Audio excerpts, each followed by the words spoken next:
Hello everyone, welcome তোমাদের সবাইকে। সবাই নিশ্চয়ই খুব ভালো আছো, সবাই খুব ভালো থেকো, সুস্থ থেকো। আবার একটা নতুন সকালে চলে আসলাম তোমাদের সামনে। তো চলো এখন থেকে ভিডিওটা আরম্ভ করলাম। সকাল সকাল বাবাইকে দিয়ে দিলাম দুধ রুটি, আর আমরা খেয়েছিলাম রুটি আর হচ্ছে চা। তো আমাদের আজকে মাছ নিয়ে এসছে। কী মাছ এটা? মোরলা মাছ, আমি ভুলে যাই নামটা। তো যাই হোক, তার আগে আমি ঘরের কাজকর্ম সেরে এখন বাসন টাসনগুলো মেজে নিচ্ছি। আর সকালের ব্রেকফাস্ট তো হয়ে গেছে, তো এখন হচ্ছে নিচে যাব, গিয়ে আগে মাছটা বেছে নেব, তারপর রান্না বসাবো। তো চলো। তো দেখো, এখানে রয়েছে মোরলা মাছ, এটা হচ্ছে দেশি মোরলা। তো এখন হচ্ছে আমি বাছবো।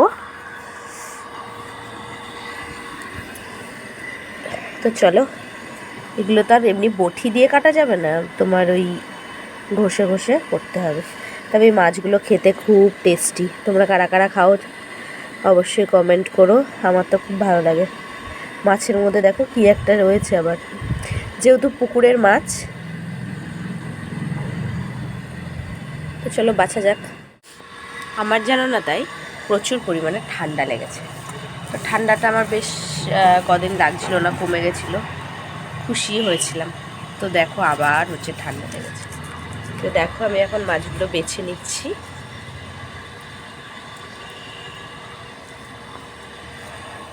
তো ভিডিওটা তোমাদের কীরকম লাগলো? যদি ভালো লেগে থাকে তাহলে লাইক, কমেন্ট, শেয়ার করতে কিন্তু ভুলো না। এখন আমি মাছগুলো পরিষ্কার করে রান্না বসাবো। টাটা, আবার দেখা হচ্ছে তোমাদের সঙ্গে।